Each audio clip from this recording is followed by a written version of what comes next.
and sit down.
Oh my, this is so fascinating. This reading. Oh, I am so embarrassed. Oh my God. Hello, everybody. Hi. Oh, Mr. Smith got me this fantastic book to read. Look how thick this book is he bought me, and he said I need to read it all in a day. There's so many words. Look at these big words. There are so many big words in this book. I don't know how I'm going to get through it. This book, though, he got it for me at my favorite store, Kohl's, because Kohl's cares. They care about us. So I am here. Hello, everyone. Oh, let's see what's happening in the world, shall we? Okay. Let's take a look. He said I could pick a news story for the day. So I am going to pick a news story. First and foremost, I want to talk about this. I am sick and tired of women being shamed for what they wear. Okay? I'm so tired of it. Look at this. Paralympian says official at England track championship said her shorts were too short and inappropriate.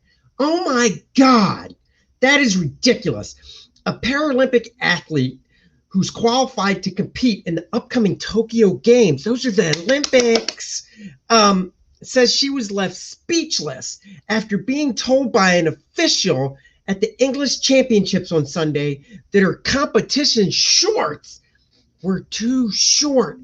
Oh, please.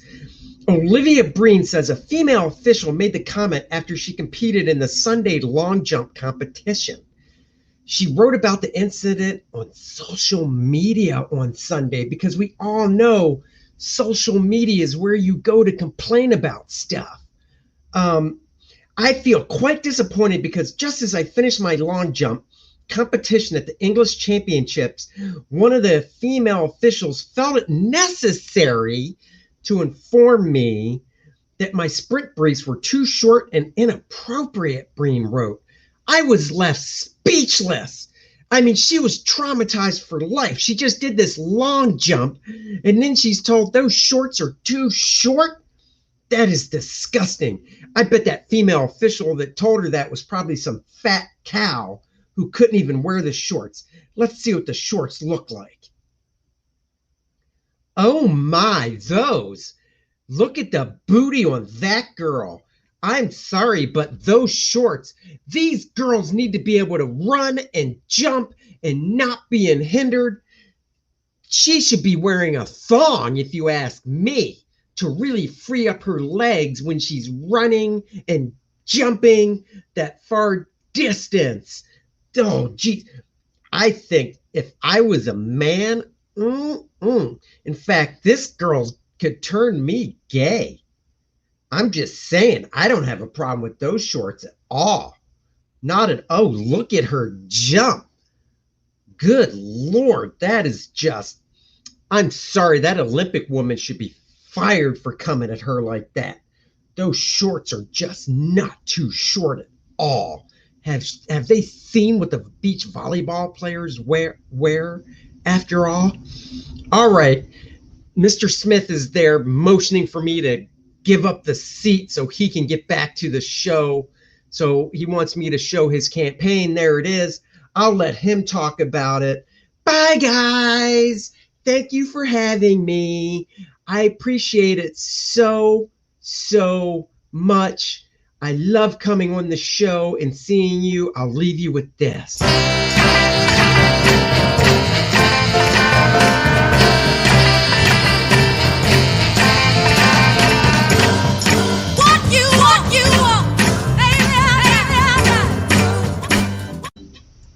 What is up, everyone? Good morning. It is Tuesday morning. Mornings with Andy. I thought I'd let Christine tell that story. She got so bothered by it. I came in the office this morning and she was just like, oh my God, Mr. Smith, you've got to see this story. They're body shaming Olympic athlete for the size of her shorts. I can't believe it. That is disgusting. I look at this picture and all I see is a fantastic athlete, a fantastic athlete. That's what I see in that picture. So screw that Olympic official that told her they were too short. I stand with Breen. I stand with Breen. I stand with Breen. Let's say hi to the chat. Val is in the house. Good morning. AJ Tom, good morning. Hyper Kaiju, yo. Ronald Shaw in the house. Hello. North Free, morning, Andy. How to do chat? Morning. Yes. Shout it out from the rooftops. Say good morning. North Free, has Christine shaved? I don't ask her that private stuff. Good Lord, I don't need her taking me to HR to ask because I asked her if she shaved. Oh my God. It's all about the thickness. It is about the thickness. That athlete, that Miss Breen was looking fine to me. North Free says, too short. What is this guy, a Victorian? It was a woman that body shamed her for those shorts. Can you believe it? Which leads me to believe that woman was large. I need a wig like this. I'll have you know that is Christine's natural hair, Adam. I don't know what you're talking about. Don't, Christine, he didn't mean it. Don't get offended. We know it's your natural hair. From what I know, the carpet matches the drapes. So there you have it. Let me just buzz through here. Oh, Hyper Kaiju says, if this gal is told her shorts are too short, she gets some fancy fluff piece written about it. If I'm wearing shorts too short, I get in trouble. Exactly. It's like I say, when the ice cream truck rolls up my street, if you're a little kid chasing after the ice cream truck, oh, that's all fine and dandy. If you're an adult like me chasing after the ice cream truck, well, then they call the cops. That's just not cool. Sir Mix-a-Lot would approve. Her face is jacked up, though. Wait, she had a face? I didn't notice that in the picture. Tell Christine to call me, and he's throwing down some digits. Look at that. I'm kind of scared to call that number. Oh, Mr. Roquefort in the house. Good morning to you. All right, guys. This is my campaign. As you know, First Man Volume 2. We're cruising along. I uploaded the trading card for people to see. So let me scroll down. Made old update. If you backed it, you'll be getting that update in your email. I want to show the trading card, though. The oversized trading card. There it is. You can blow up on that screen some. Unlocked in capital letters, just to let people know. 4x6 inch oversized trading card, double-sided with the original power couple of Apollo and Penumbra. That's right, they're the original power couple. If you read First Man Volume 1, oh, you know the story behind these two. So there you have that. Let's keep this campaign going, guys. Please share the love, share the campaign. Let's watch the trailer. No daily update. I'm updating you right now, Val. Come on, man. And I just mailed out an email update. Here, let's watch the trailer for this beautiful campaign.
Whoa, that blows my mind every time I see it. It makes me get up and dance and shake my booty in shorts that are not too short for the Olympic people. So there you have that. Let's wise guy in the house. What is up? AJ Tom says, if you ever make action figures, can we get a Penumbra wet t-shirt variant? Sure, why not? Oh, thank you very much. I appreciate that. So let's keep this campaign going. Okay, guys, we are here today to talk about a job I did for Project Superpowers, Dynamite Entertainment. They did their original, I'm just looking on my shelf. There it is. I see it, Project Superpowers. This is back from 2008. It is it was the free comic book day offering featuring Project Superpowers. I wish the story was a little more exciting. I basically got to draw people sitting around in a library, so not super exciting. Not exactly how I would entice people for free comic book day, but you know, what do I know? You know, look, I got to draw a big ass tree popping out of a building and stuff, but I do like the buildings I drew, so you know, there is that. Then we come down and we see the tree hovering over the city in the background. We've got the New York Library. Androtaz in the house. Val, I am with you right there. We must reach 40,000 minimum for my campaign. I agree 100%. The higher it goes, the more stuff gets unlocked stretch goal wise. So then we cut inside and we see the Project Superpower dudes sitting around a table. Like I said, very exciting. I do like this guy, whose name I don't remember, but fun to draw. I was doing a different rendering style. I was really, really enjoying. JP Roca says those are some nice buildings. Why, thank you. And this job was shot from these pencils, so this job was never inked. If I could afford it, I would basically send one page of this job to a different inker and pay them to ink it just to see it inked. But I can't be throwing money around like that. So anyhow, I was really influenced in the rendering style for this job by what Lanil Francis Yu was doing at the time, with the way he did his rendering and stuff. So that's what I was trying to do here. Slow down. I need a minute to appreciate that background. Well done. Oh, I'm sorry. I'll pull it back up for you. Sorry. When you get a gig to do free comic book day, was it at standard rate or was it lower? No, it's whatever Dynamite paid. You know, it's regular rate. You know, Dynamite paid a pencil rate for it. So yeah. Yep, we need that Penumbra mini comic. Yes, we do, but we got to get to a certain goal amount to get that Penumbra mini comic. Penumbra should do a cameo with the mermaids. Oh, there you go. So this is page 1, sitting around a library shooting a bull. This was fun, like I said, drawing this guy right here. Page 2.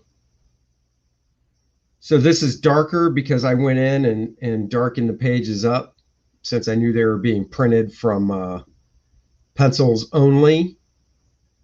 Daredevil right here, Golden Age Daredevil. He's scribbling something on a piece of paper because he does not talk. Drawing people sitting around talking at a round table is, you just got to do what you do to make it as interesting as possible. So I was doing my best. I really did like the rendering style I was doing here on these guys. Like I said, I was really influenced by the rendering style of Leinil Francis Yu at the time. I think it's when maybe Secret Invasion came out, and I just love the way the Secret Invasion looked. AJ Tom says, would love to see Lopresti's Penumbra. Yeah, I mean, once again, that's something that if I get to that stretch goal for the mini comic, maybe I get Aaron Lopresti to draw a back cover. So you never know. This dude could multiply his form. So that's what he was doing. Big close up of this guy right here. And then he's holding up the moon for some reason. I don't know what the moon has to do with the story, but it has something to do with it. So Andrew Taz, I believe you're right, says you might have borrowed a little from Travis. Oh, I'm sure. I'm sure. And then we cut to this woman here just looking at the pad saying, oh, that's a nice drawing of the moon. He's like, I told you, my boy's got some drawing skills. Honestly, I don't know what he's saying. And then we cut to a crater in the ground. And then we cut back to the moon with the earth in the background. And then creeping out of the crater, dun, dun, dun. Let's see. Maybe he wants a moon pie. God, I love moon pies. I think Andy based the idea off of He-Man's minis. I did. Oh, I didn't know, but if so, it's awesome. Why, thank you. 314. Got to confess, Andy, I'd rather see inks on First Man, but if you did an entire book shot from your pencils, I'd back that one. Yeah, no, I trust me. I don't like my stuff being shot from pencils. I'd rather see it inked as well. But, it's a cheap cost-cutting thing that they were doing. Didn't want to pay for inks. So, what are you going to do? Okay, so then here we go to a flashback. And the way the script had it written, they wanted the flashback drawn in a very simpler Golden Age Charles Biro, B-I-R-O, I believe is how you spell it. He's a Golden Age artist style. So no rendering. Rendering, of course, is this line work you see right here. That's rendering. They wanted it nice and open to reflect an old style. I was told that it was going to be colored. These flashback panels were going to be colored flat color, is what I was told, to reflect a Golden Age comic book. So I was told these would be flat color. And then when you kick back to the modern day, this would be modern day color. So you really saw the division of flashback Golden Age to modern story. Uh-oh, Nazi symbol.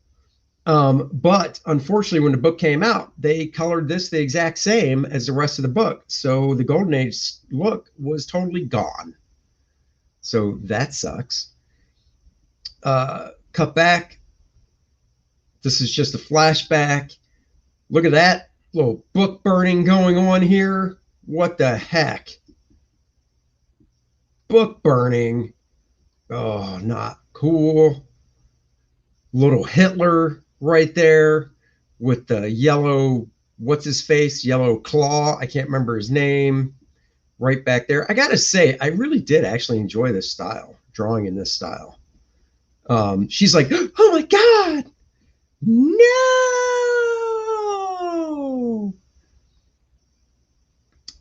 And then, of course, he, like I said, Daredevil does not talk. He just talks with pictures. So he draws some mountain there and shows it to her.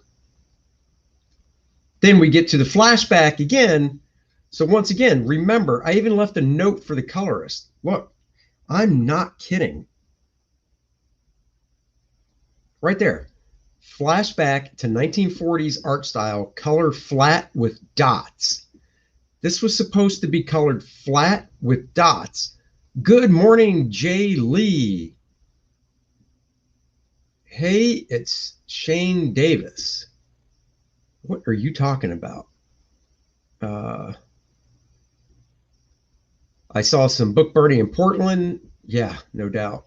I've always been amazed at how you can morph in a different style at will. Oh, trust me, it takes work. It's not that easy. It takes work. It takes time because you're referencing the style. So anyhow, 1940s golden age. This is supposed to be flat color. The buildings you might look at and go, God, those buildings are simple. Put some work into the stuff.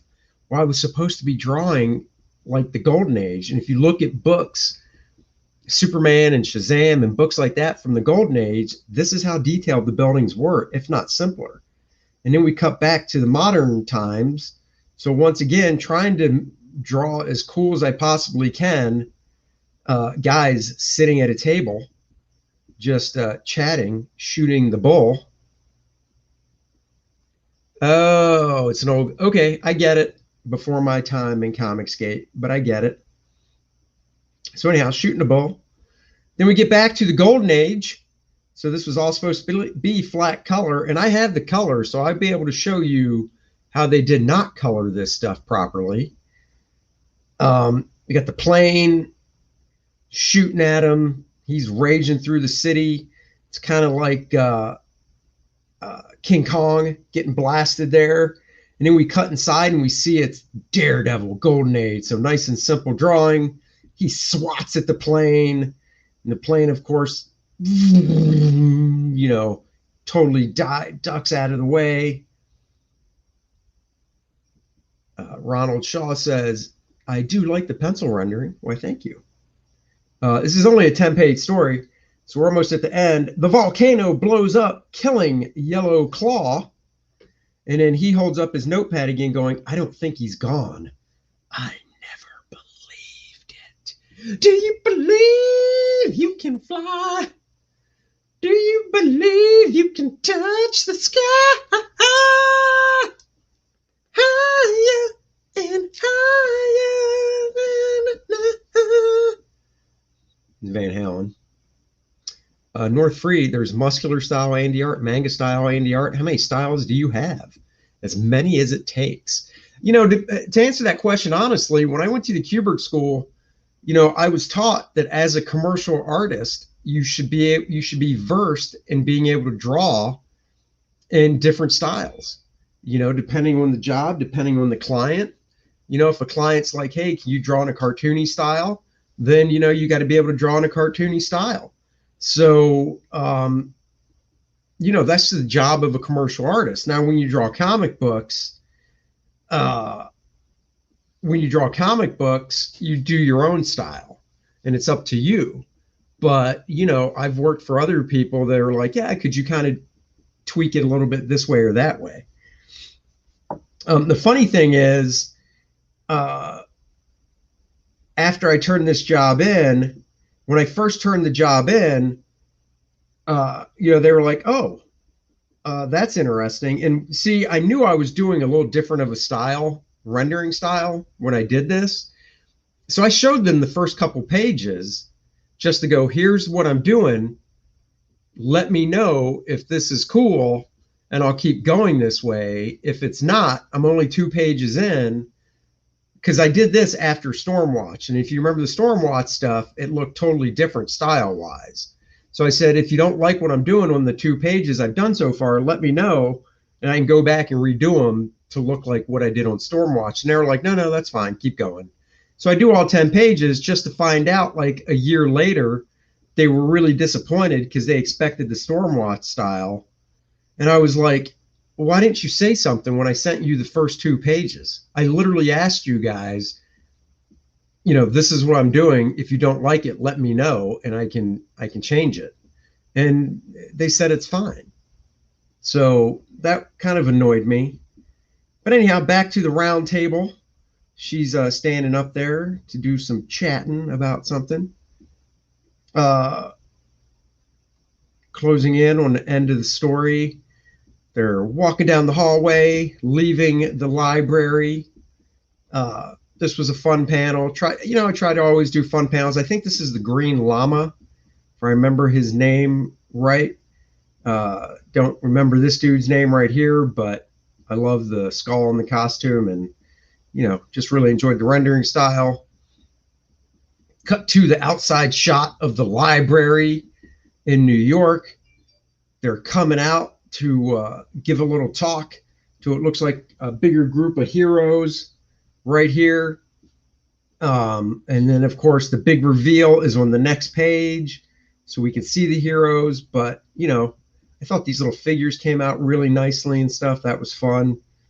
And then, let me see something. Nope, back to the beginning. And then we get to the final shot showing more of the Project Superpower heroes from that universe that they're talking to and whatnot, giving a nice little chat to. And then she says something, so it ends on a dun dun dun type moment. And that was it. That was the little story I did for Project Superpowers. Like I said, I have the colors. I can show you to the stuff as well. So let me just go to that folder. Of course, it looks like that. Let's see. I have colors for 1, 2, 4, 5, 8, 9, 10. So I don't have colors for everything, apparently. So let me just open this up so you guys can see some of the colors. Well, that didn't open on the screen I wanted it to.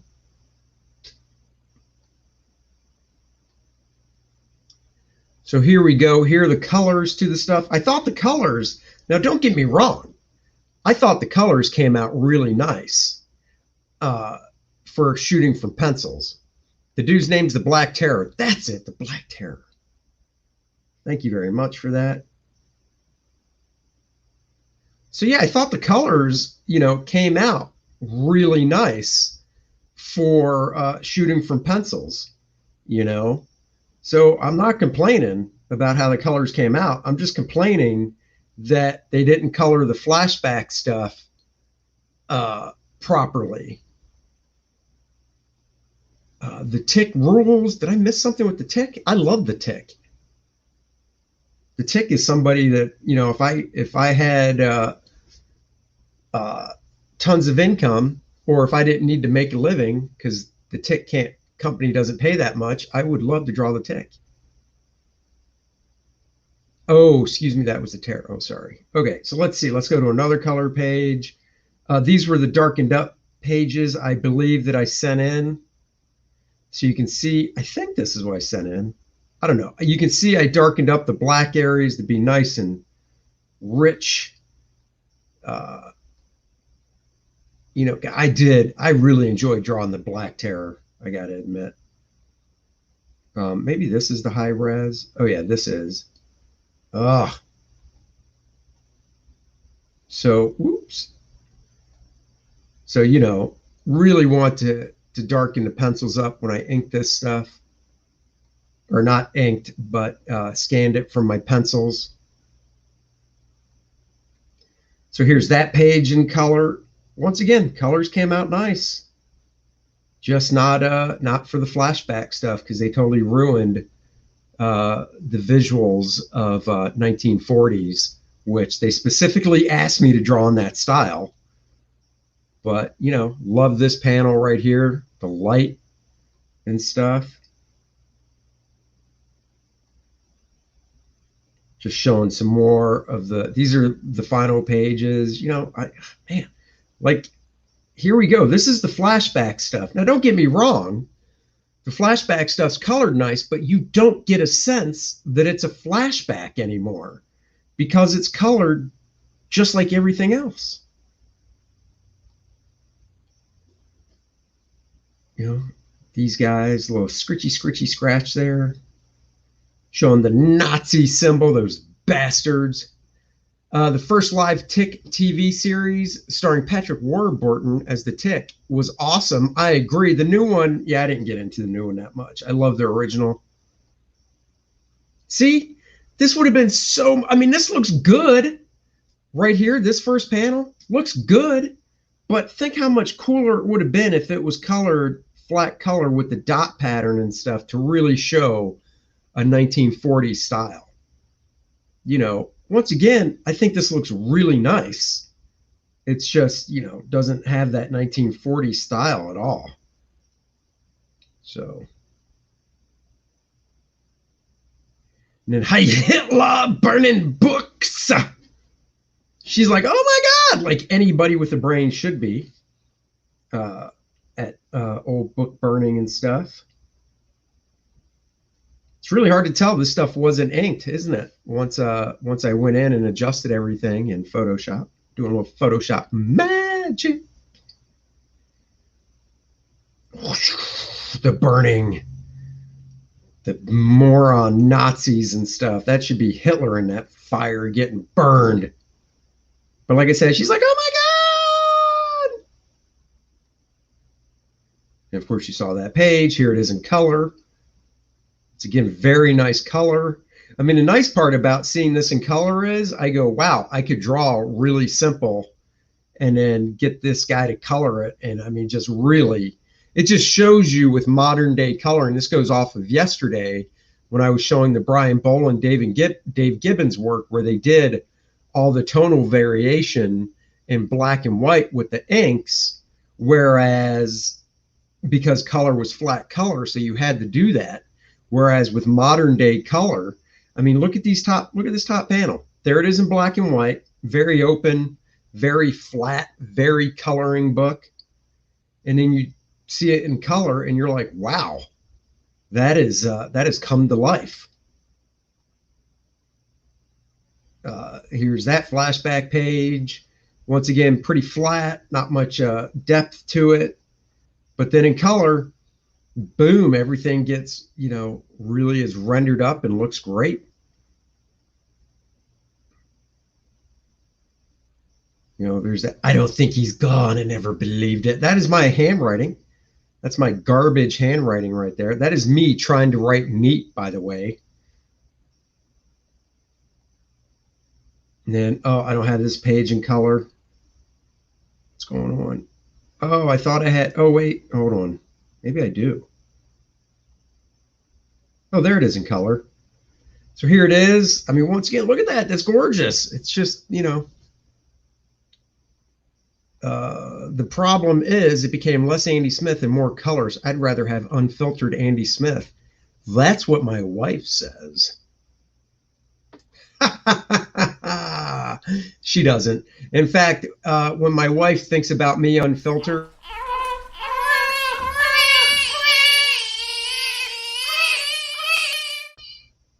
I know that's legit what my wife thinks of. But this is cool. Love these bright lights down here. You know, really nice. That looks really cool. Here's this page. Let's get to the color on this. But man, I love the Black Terror. I tried to draw him as cool as possible in every panel.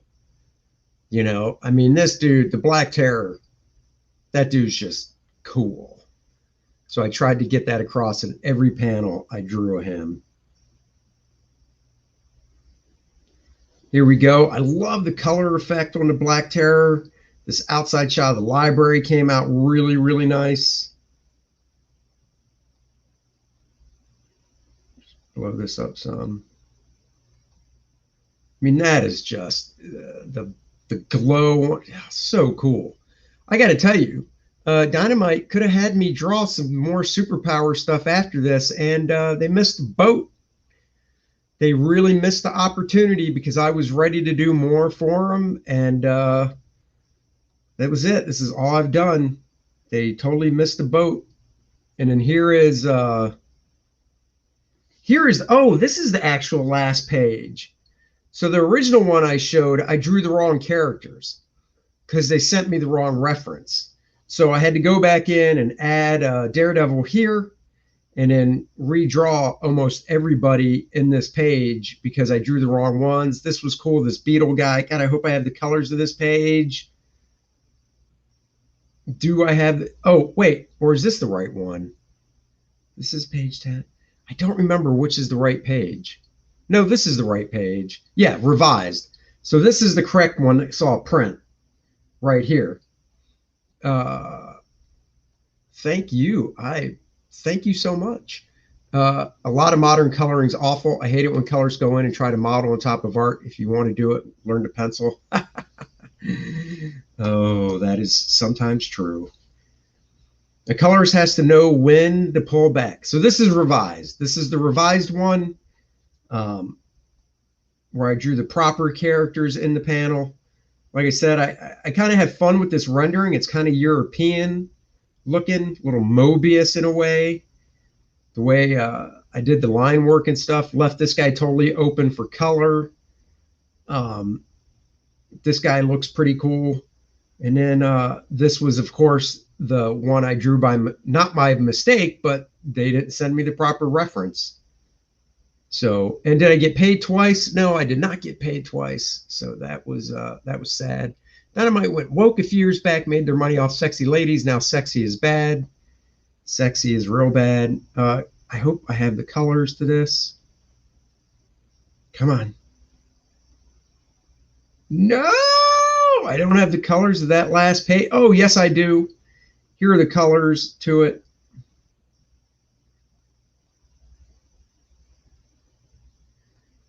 You know, like I said, this dude right here in pencil, he was just an outline. And right on the money, yes. This guy was just an outline. The colorist worked for it, man. And he did a great job because all he was outlines before. So I don't really mind the color. I like the effect around this guy. Yeah, I would have been glad to draw more Project Superpowers, but no pun intended, the powers that be didn't want that to happen. So it's like, what are you going to do? Their loss is what I say. I say their loss. Back to old First Man. I can show you guys, I did a couple commissions back then in the same style, which I thought turned out really, really, really, really, really cool.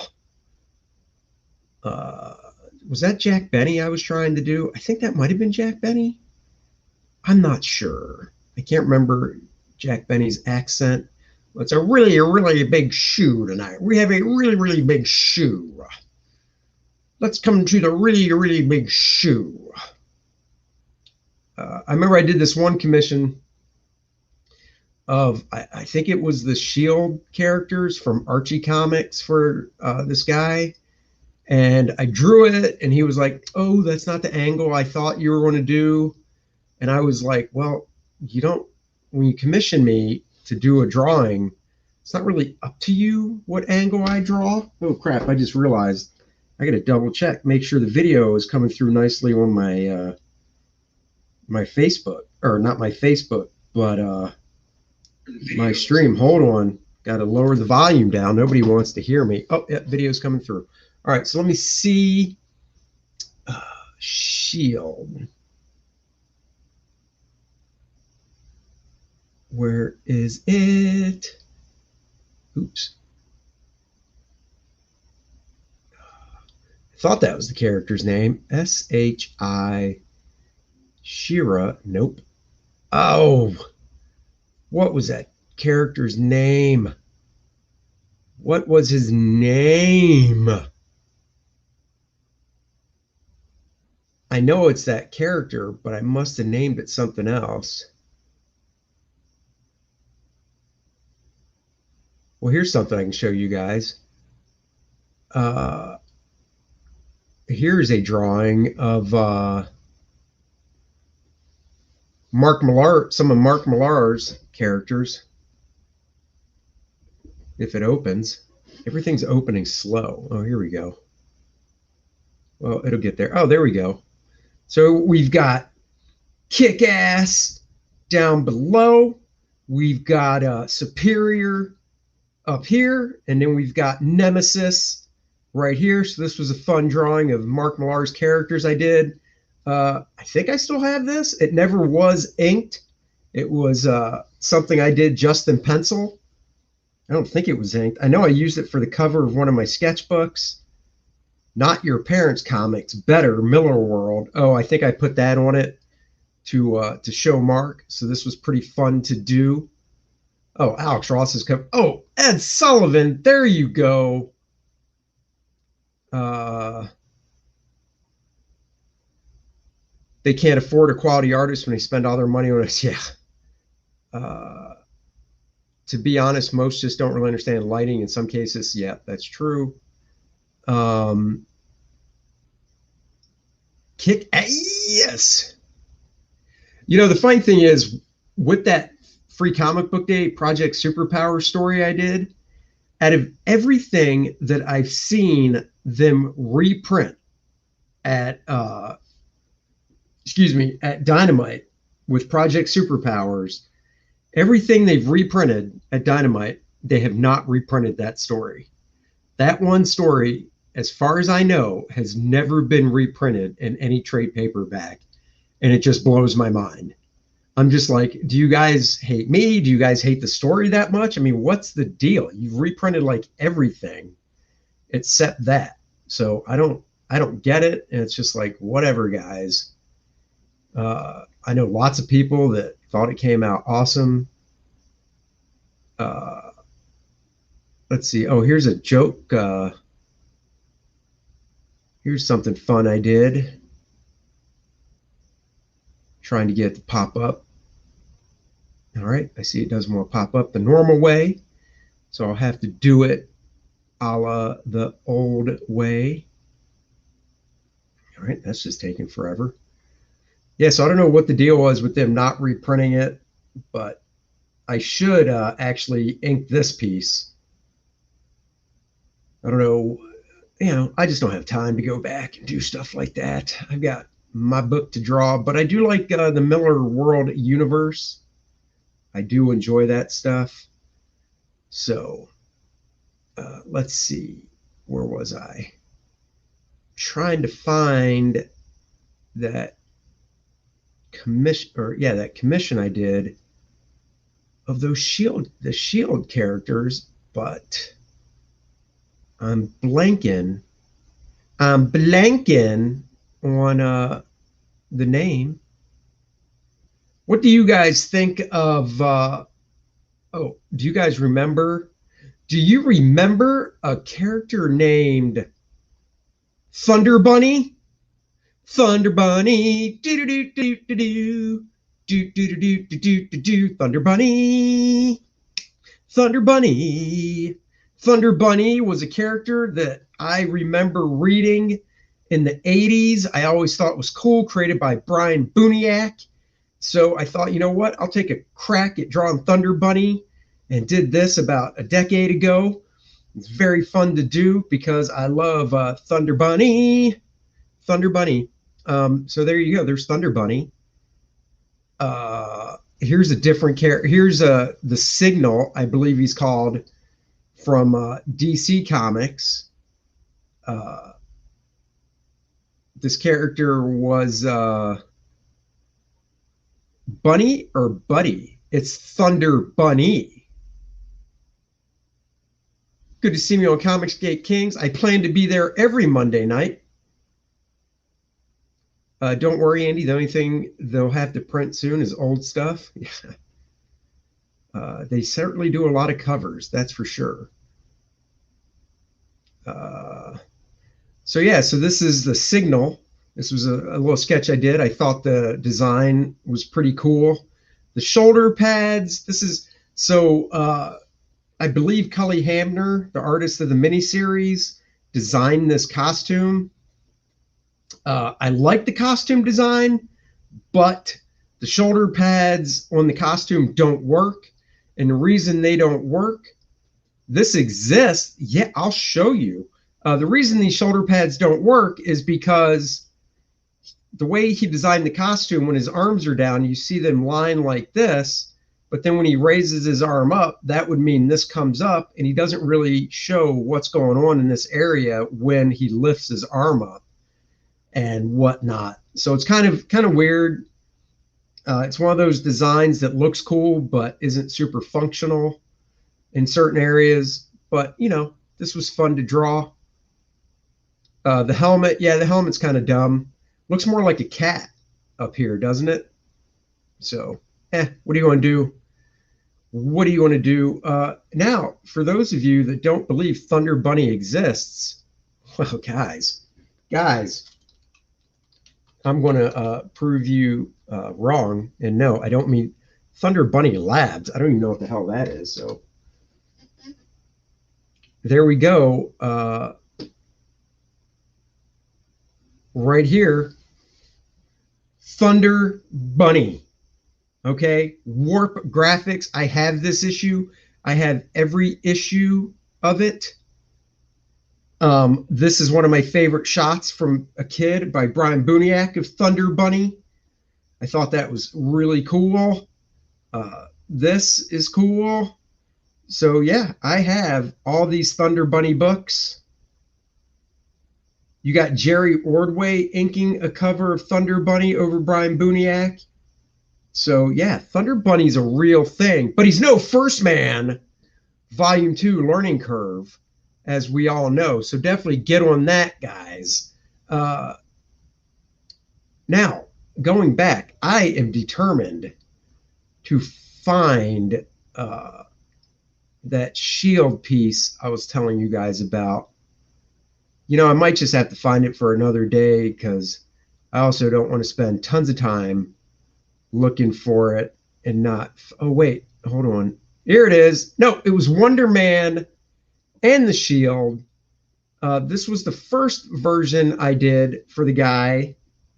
He wanted, so this guy wanted the shield from, you know, Archie Comics, the shield, and classic Wonder Man with that very colorful costume. 13 years ago. So this is what I did. Oh my God. Andy wanted Mighty Mouse comics, but his grandma bought him Thunder Bunny. Dude, I love Mighty Mouse. So shut your mouth. I love Mighty Mouse. So there. Mighty Mouse is awesome. I would love to draw Mighty Mouse. Andy would do a kick-ass version of Jax. Yeah. So yeah, so this was fun. This was kind of in that style I did for the Free Comic Book Day Project Superpowers. I inked it all with the brush. This was fun to do, but I showed it to the customer, and he was a little whiny about it. He's like, that's not the angle I thought you were going to do. And I was like, oh, well, you didn't request a certain angle. So this is the angle that I chose to do. So anyhow, being the nice guy that I am, I said, all right, I will redo it. I will do a different angle for you. So I don't remember what happened to this one. I think I sold it to somebody else. But this is, I'm just going to the TIFF so I can blow it up. This is the angle that the guy wanted. It's either that or this was the angle the guy didn't want. I'll be honest, I don't remember. It was 13 years ago. One of these he didn't want, and I ended up redoing for him because I'm such a swell guy. This was a very fun style now that I'm looking back on it, though.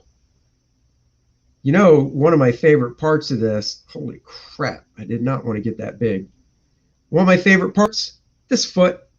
I still have problems drawing feet, but I like the way that one came out. So, but this was fun. This what, man, once again, this is like I said, I haven't looked at things in so long. You're saying, oh, I get it. So you're saying he didn't like the angle of the dangle. Whoa. That's a good one. For that, you deserve a...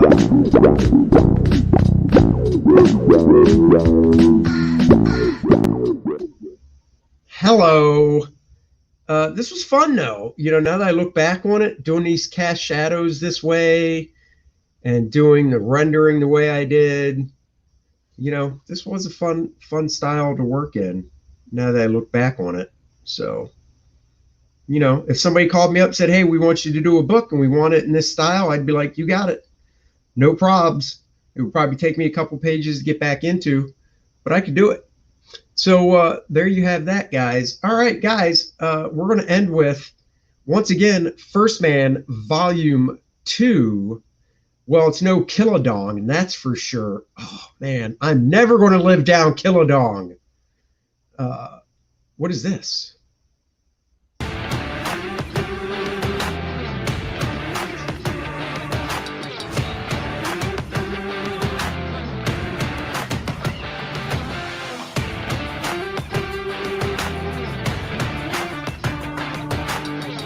Oh, yeah, Defeated. With a little help from Penumbra. Vivacious.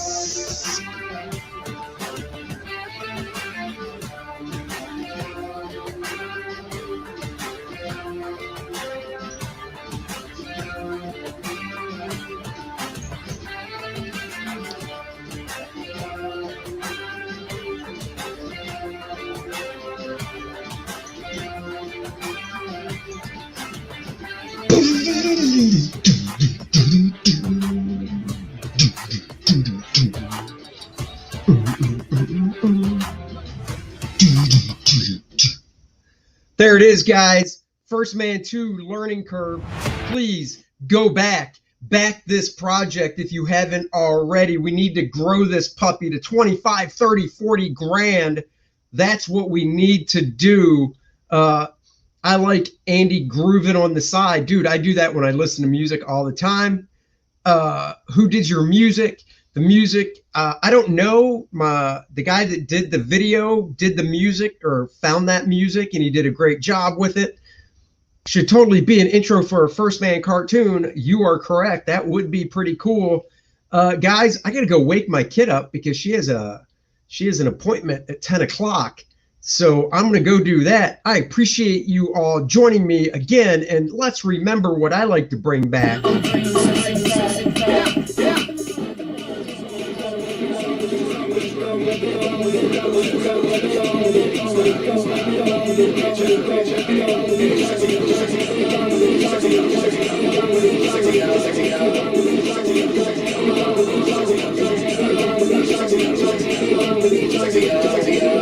Sexy,